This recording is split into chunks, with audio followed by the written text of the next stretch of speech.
Welcome back to Beyond Well with Sheila Hamilton. I'm so happy to see Dr. Brian Goff here today. Hello, Brian. Hi, Sheila. And Dr. Jenna Lejeune. Oh, it's nice to have the whole team back. It is so wonderful for me when I meet a young artist who is taking a little shift in their lives to do something a little different. And I learned from a very dear friend who actually happens to be here in studio as well, Kim, that Ron Artis II had made Portland, Oregon his home. It's a big shift for Ron because he comes from Hawaii, a much more temperate land. And he's also making a shift in his music with his brand new album, Love is Love. Welcome, Ron. It's so good to see you. Thank you so much. I'm honored to be here. Tell us a little bit about the first song that you're going to sing. The song's called Broken, and the idea behind this song started out fairly simple, is that we spend so much of our lives trying to conform to what's accepted or celebrated to feel more comfortable in our own life or our own being, if you will. And the idea behind this song is just to acknowledge you're perfect in who you were born to be and who you are. You're perfect in that. And development through life, we pick up tools, we lay tools down, we develop, and we have just life experiences. But the idea that you're not good enough or something's wrong with you, if everyone doesn't celebrate you, is really what's broken. I think we could go ahead and just put parentheses around that and call it the show. The show. Yeah, that's actually what we're trying to talk about. Thank you. So it's called Broken is Broken, and this is off the new album, Love is Love. Yes, yeah.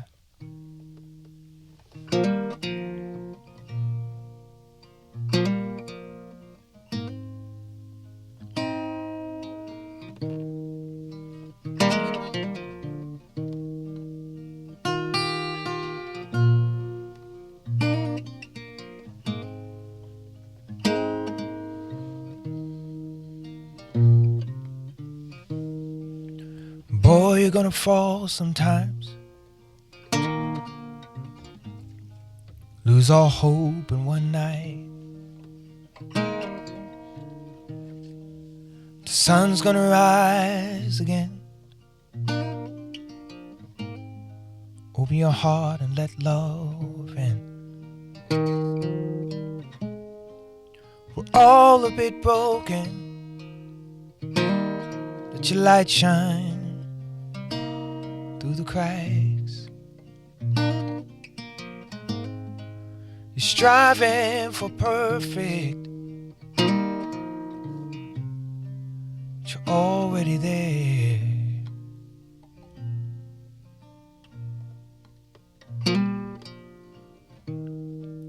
And girl, you'll always stick out. Sometimes not the way you'd like. This world will try and lead you on and shred your dreams at night.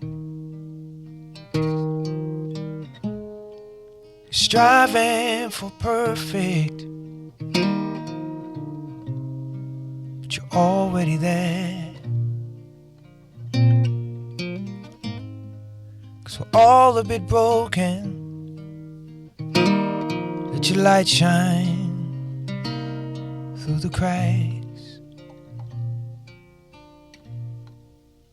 Oh, I say,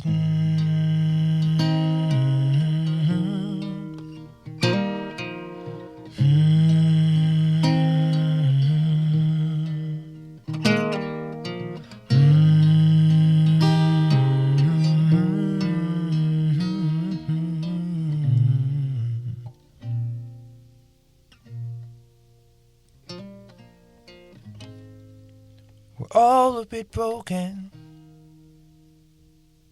Let your light shine through the cracks. You're striving for perfect, but you're already there.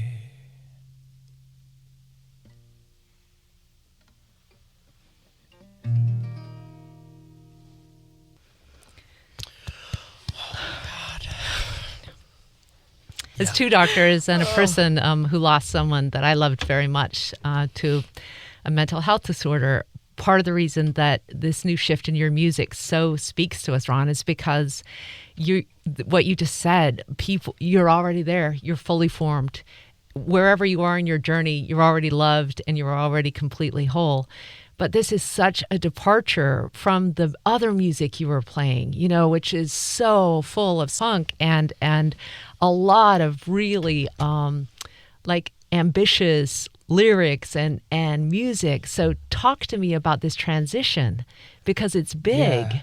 It's a big transition. Just before I move off this song, I got to tell you something cool. The lyric you just quoted, "You're already there." Yeah. My wife wrote that. You're kidding. I was sitting on our porch, repeating the other phrase. We're all a bit broken. Let your light shine through the cracks.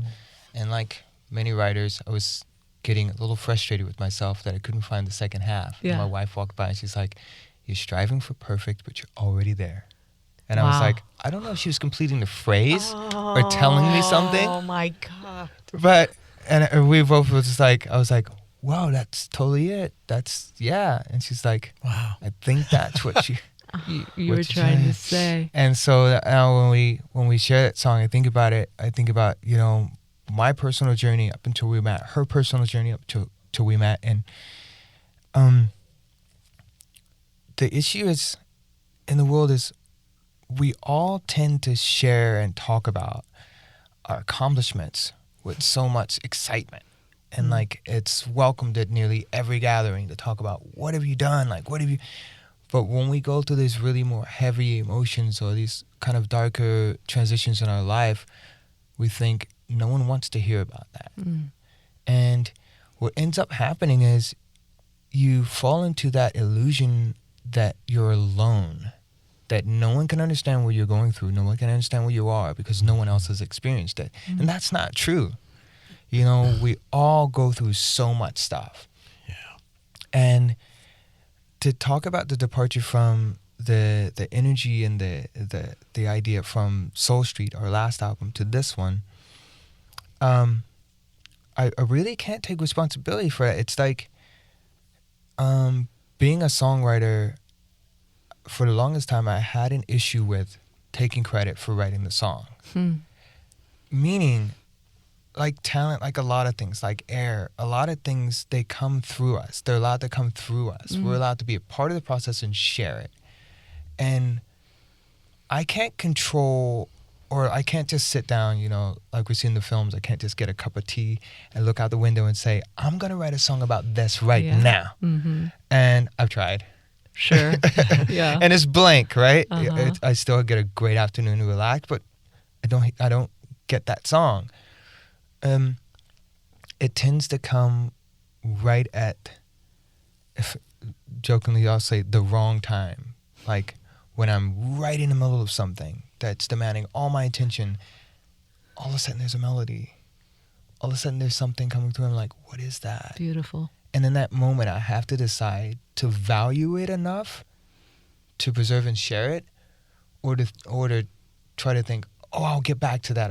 I'll hear it. And wow, 99% of the time, when I say I'm gonna get back to it, I'm gonna remember it, I forgot it. It's gone. It's gone. It's gone. It just flows through like that.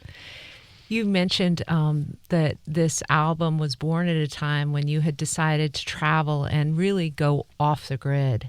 So I wanted you to take us through that process, because I think that the quietness and the deep spiritual place that it came from really reflects that.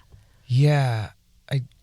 When I started the journey, I had no idea I was gonna involuntarily be completely off the grid. New Zealand, I've always wanted to go. My wife had been there before. She had spent, I think, about 3 months, and she absolutely loved it. So I thought, we had a really busy year last year. It was really kind of out of control, crazy. It was a tipping point for us on tour and travel and all that. So I said, I'm going to schedule, and this started out as a surprise. I was scheduled 1 month in New Zealand, starting from my wife's birthday on through the holidays. And I wasn't going to tell her that I'd planned it. So, of course, I spilled the beans. But this time, but when we got there, immediately my cell phone didn't work. Like, we could rarely find Wi-Fi anywhere. But it was me, my wife. She was expecting our now third daughter, and our 2 other kids. And we had rented a camper van. And the idea was just, we're going to just adventure from the North Island down to the South Island and just find a different place each night and just find something to eat, relax, enjoy the sunrise and the sunset. And we really got overwhelmed that it didn't just go like looking into a magazine. You know, you look in the magazine, everything's laid out perfectly. Yeah, right. We had a lot of rain. There were sandflies. There were the minivan that we saw online. Oh, the Camper van. The camper van we saw online that we thought we reserved wasn't the one we reserved. It was the size of a minivan. So which meant Dad, every night had to transform the whole van to turn it into a bed. And every morning I had to get out and hook this little propane stove up to cook breakfast, which was great the first 2 nights under the stars and everything. But then this rainstorm came in. So every morning and night I'm sitting over there and we're parked in a little van and I'm like, it's going to be beautiful, they said. It's going to be relaxing, they said. It's going to be recuperation. And in all these things, what happened what I was thinking about it was, one, we didn't have all the outside distractions. Like, it was just us and family time.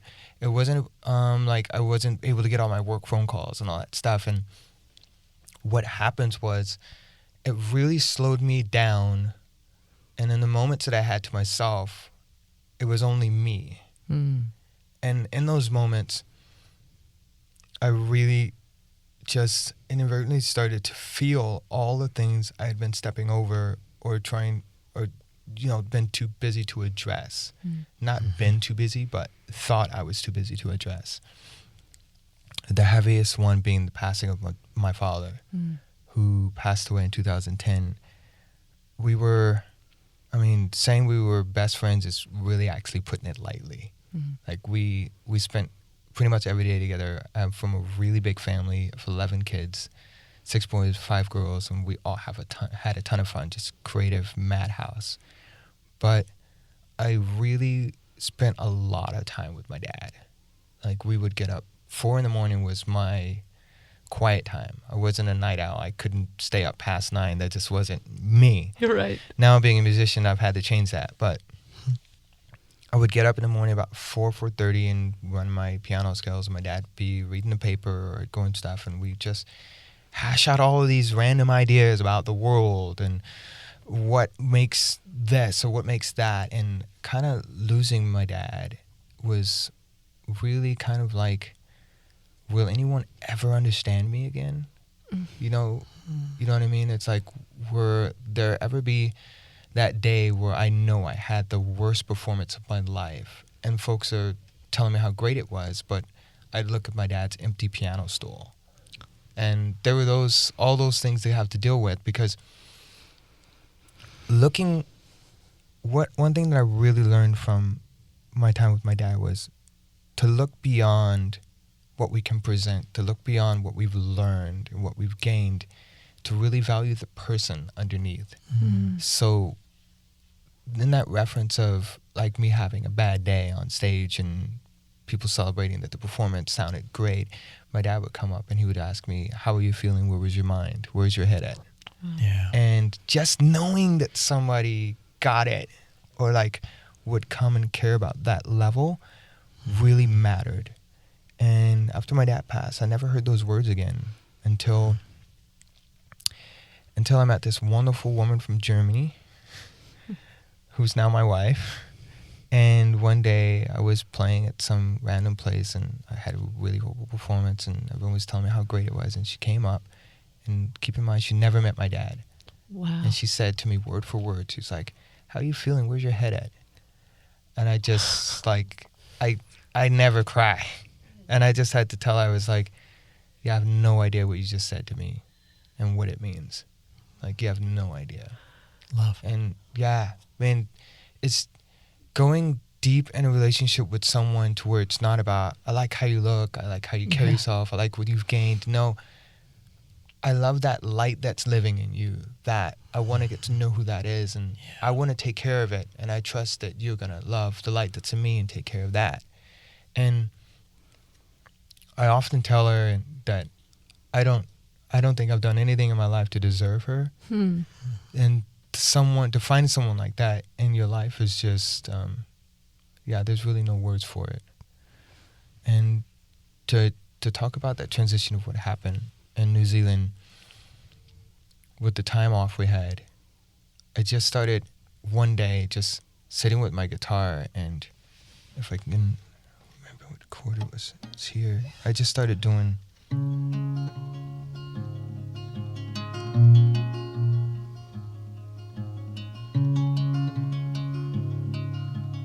And that was the beginning of the song I wrote for my dad. And I was just kind of sitting outside and strumming it, and then I kind of started to hear the words, and I was like, and I just stopped. I completely stopped because I had to ask myself, am I ready for that? Yeah. You know, it's hard to describe it to someone who hasn't gone through a really heavy personal loss, but it's like when that kind of comes back, you're like, am I really ready to start walking down that path? I have no idea where it's going to take me. Is it going to break me? Am I going to lose myself? Am I going to, you have no idea. Yeah. And all I knew was that there was no way that I couldn't go down that path. It was like, it was really calling, it was really there, and it was really so clear. And it took me 2 days to write the song, but it was really 10 years, and 10 years in the making. One of the things that came really clear for me was I had friends that had lost loved ones that were really close before I lost my dad. And I came up to them and I would say, like, hey, we're here for you. I love you. Anything you need, like, let me know. All the things that you would want to say that to help someone. And after I lost my dad, I thought, whew, man, I really said all the wrong things. Because anything you want, let me know. It's like, yeah, can you bring my dad back? Yeah. Is the first thing that would come to mind. It's like, but what I learned over those years is when someone's physically here with you, you build a relationship like that, one to one. Me building a relationship with you, and vice versa back to me. And when that person's no longer physically here with you, I believe that pain we feel is them making space to live in us. We can't rush that, and we're not meant to make sense of that. We're just meant to allow it to happen. And for me, it took 10 years to finally accept what was actually happening. And there's one line in the song that I say that deep down, I know I'm really scared that I'll forget the sound of your voice. That's the other thing is, my dad was a very vocal person, very energetic, very infectious. Hey, let's do this. It's gonna work out. Let's go. And it's like he would never give energy to the impossible. It's like, and that's something my mom too, they both just always believe that do what you really believe is the right thing. Don't worry about that it's not gonna work. It's gonna work. If you're going after the right thing for the right reason, it's going to work. Wow. And again, I grew up thinking that's completely normal. Everybody talks to their kids like that. I just, I don't know. I could probably just go ahead and let you talk, but can you play the song that you wrote for your dad? Yeah, sure. Yeah, and if it's too hard, we can actually just put it in too, the recorded version. Yeah, no, the hardest time for me to play it was actually the first time performing it. Oh, I'll bet. Yeah, that was a lot. But now I feel each time I'm able to perform it, I just feel it kind of heals me a little bit more, and it's really therapeutic. So, yeah, I'd be honored to share it with you guys. That'd be awesome.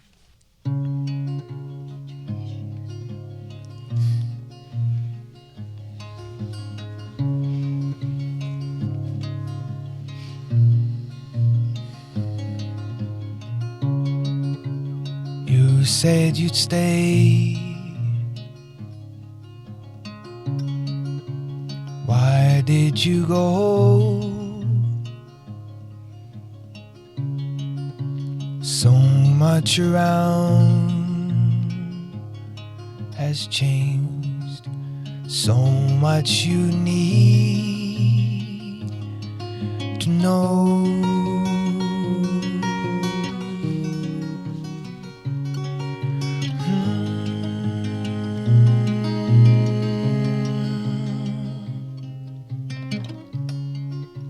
So much I blamed you for. So much inside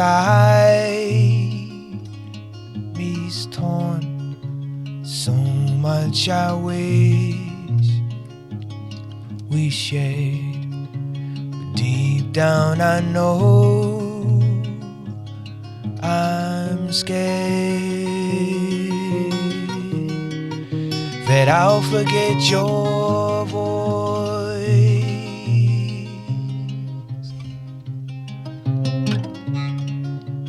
Why does the world have to say goodbye? And how does a light fade away?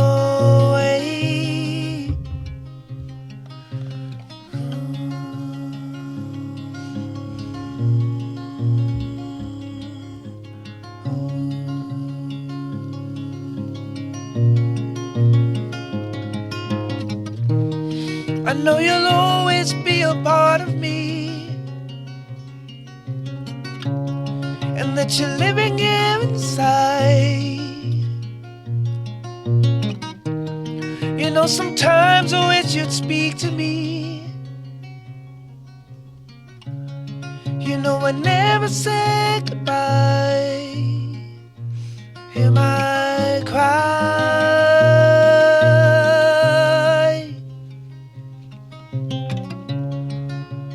Why does the world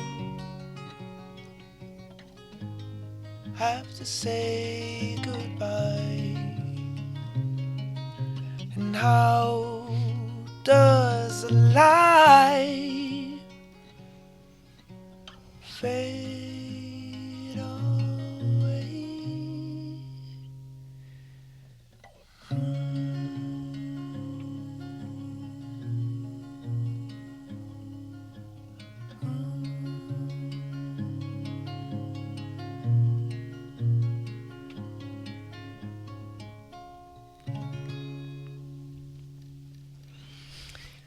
Just with the level of emotional acuity that Ron is bringing to this album, I keep thinking about young men being turned on to Ron and understanding a whole new way of relating to their interior, you know? Yeah, I'm even sort of speechless here. That is just so your willingness to kind of go into this stuff that's been brewing for 10 years. And I love that image you have of like the pain you feel is the thing that's making space for the person that you've lost. It's just really inspiring. Yeah. Beautiful. And that thing that you said about, yeah, you've lost, but you made this distinction between when they're here physically and then when they're here in you. Yeah. And in some ways you lost your dad, and in some ways you didn't. That's Right. true, man. Yeah, my mom has Alzheimer's, and it's this slow progression of saying goodbye. Mm. But then there's this place where being willing to feel that means that I don't lose her, you know. Mm. And just the cost of people distancing themselves from that pain. You know, we call those emotions bad as opposed to just painful. Mm. But it's, you know, I've said this before, when we pull away, run away from those kinds of emotions, what do we lose? You know, We lose a lot, man. right? I did it. I did my first like speakeasy last year, and I was really pumped, really excited to go and do it. Right, my topic was truth, and a lot of folks thought I'm gonna go in there and be like, you know, tell the truth, don't tell a lie, you know, that simple approach. And I was like, no, my approach is you have to be honest with yourself before you can be honest with somebody else. Mm-hmm. And I got a really tough question in the Q&A afterwards, and it was someone asked me about negative emotions, and if you have to be true to yourself and express freely, then how can you express those things without becoming a burden to someone else, and which emotions are bad and should be avoided? And I'd never given thought to the subject from that perspective, and the answer that came out was, I really honestly don't believe in bad emotions. I used to. But I believe every emotion is necessary and should be expressed, but you should express them from a place of love. You can be angry with someone and express it from a place of love, and it changes the whole thing. You can express it from a place of destruction, and you know where it's going to lead or not lead you. Yeah. So if you feel sad, you can express that out of love. If you feel happy, you can express that out of love. If you feel really just crushed, it's hard, but you can express that out of love. And it invites someone to go on that journey with you, as well as makes room for more understanding of where you are and how to get out of it, or how to glow within it. Sort of. And this is coming from someone who at between 13 and 18, I told my parents I believed that emotion was useless, and that it was a really big distraction.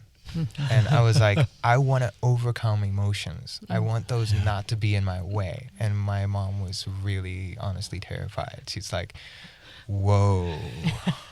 Okay. My dad took a more comical approach. He's like, all right, RoboCop, you let me know how that works out for you.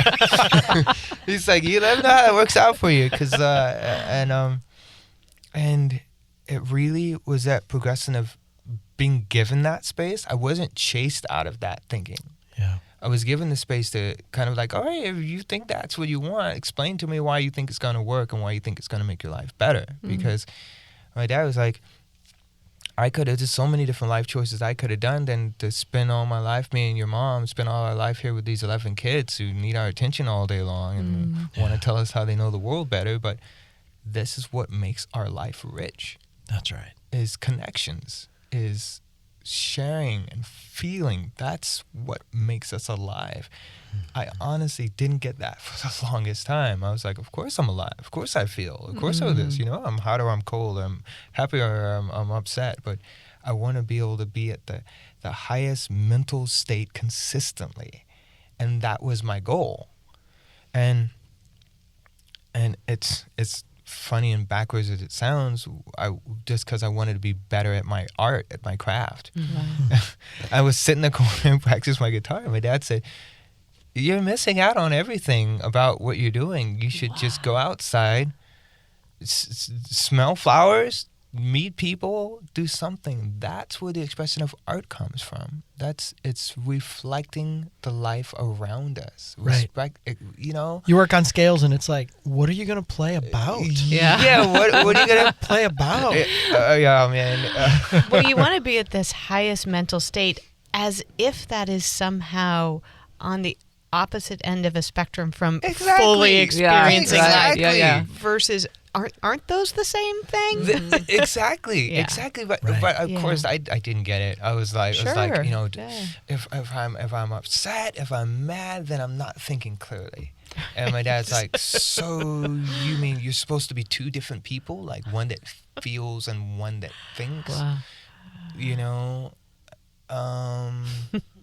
you can die if your heart stops. You can die if your brain stops. It's kind of you know, Wow. you need both things, and that led another song I wrote years ago, and it's like the little phrase in that was, if the mind holds all the power, why can we die from a heart attack? Mm-hmm. Yeah. You know, and it's like we spend so much time separating the two, like Right. like you pointed Yeah. out, Right. as if that's gonna make us better. Yeah. Right. Yeah. Has the new work been welcomed by Ron Artis and the Truth fans? Because they're known for those just like, just banger songs that you've performed. Because I don't know if you guys have seen any of Ron's other work, but maybe just do a couple of little like things so people were like the Ron before versus this Ron that we have here today. He's Okay, both, of course, but I guess one of the soulful ones would go like.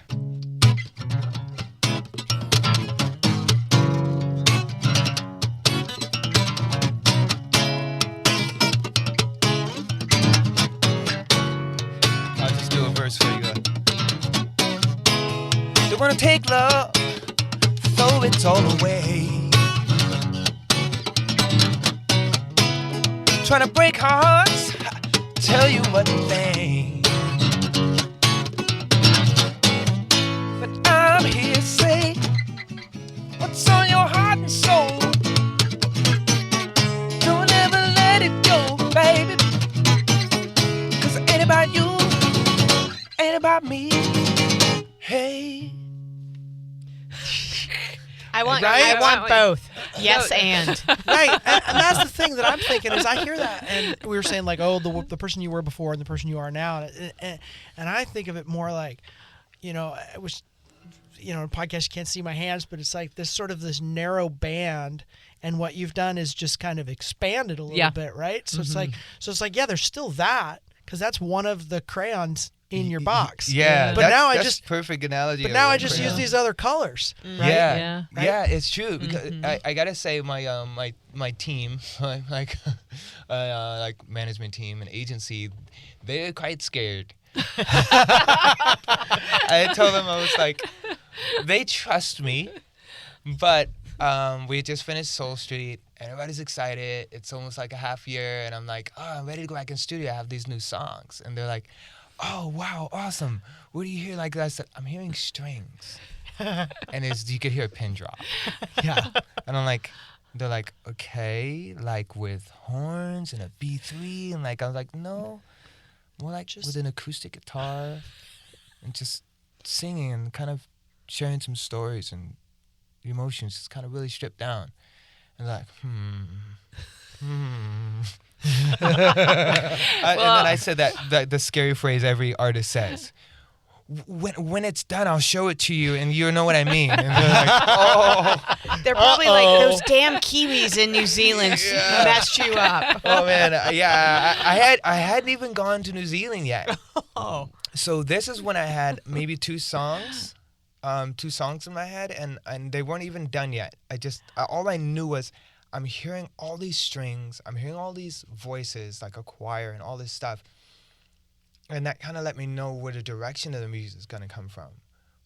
And I was like, an album typically there's 12 songs, and they're like, so how many songs you got? I said, I've almost got 2, but the rest of them are gonna come. And it's like, I kind of got to this place to where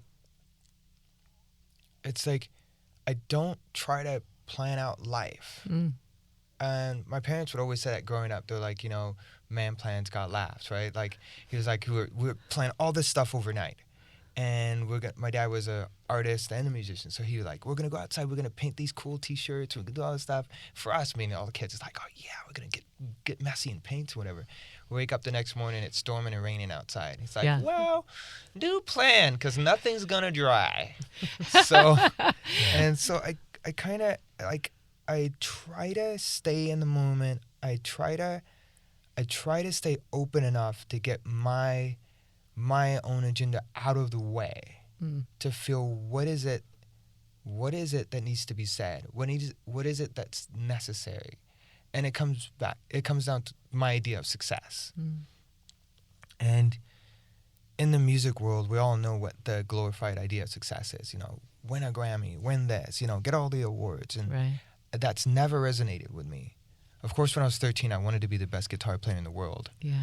And my parents maintained the answer that there's no such thing. They're like, once you reach a certain level of an art, it's all opinion after that. There is no best. How can you ever compare Stevie Ray Vaughan to Jimi Paco de la Hendrix. Chia? It's not inherently competitive. Yeah. No, it's Right. not. It's Yeah. art. It's meant to be shared and experienced. Right. Yeah, Jimmy, experienced, right? Right. And so it's like, when it came down, man, I started talking about guitar players. I forgot what I was saying. Success. Yes, the idea of success. For me, the most successful I ever can be is knowing that at the end of my life, I've been of service to at least one person. Meaning, we have the ability with music to make a record or make an album or make recordings that will live long after we're gone from this world. If I've recorded one thing that can get someone through something that they're going through, or it somehow inspire them to do what they believe is the right thing to be doing in their life, then I've succeeded. Well, I'm pretty sure you've already done that. Yeah, no kidding. This album does it. Do you want to leave us with one last song, Ron? Yes, I still have no idea which one I was going to play. I was going to... You keep referencing strings. I know we can't Strings. bust out strings here. I know, that would be pretty cool. Right? Yeah, there's if Can you wanna do play Love the- is Love when you perform with your can. daughter? Oh my it won't gosh. sound half as cute as Yeah. when she's here. His is it 2 or 3-year-old daughter? She's 4 now. She's 4. I think she was 3 when we did that. She provides almost like an a cappella harmony on stage that is one of the most beautifully rendered songs I've ever seen. And you couldn't make that harmony up because No, that's she's her. just- that's her. just her being her. Yeah. And it's so beautiful. We'll post it on our website as well.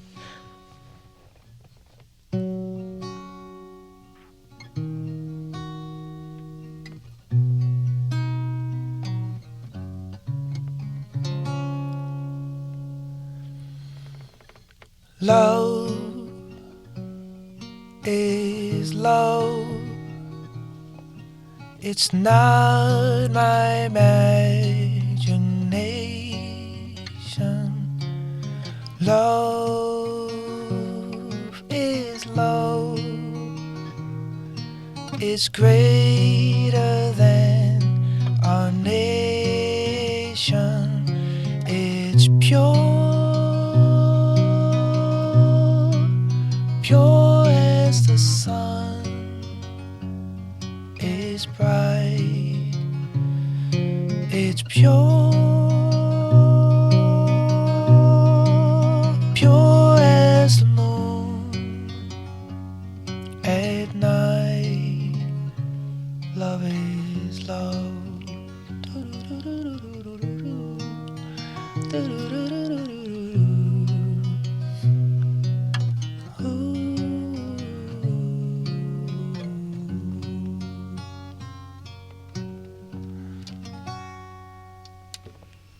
Ron Artis II. Oh, wow. I feel like your dad's alive in you.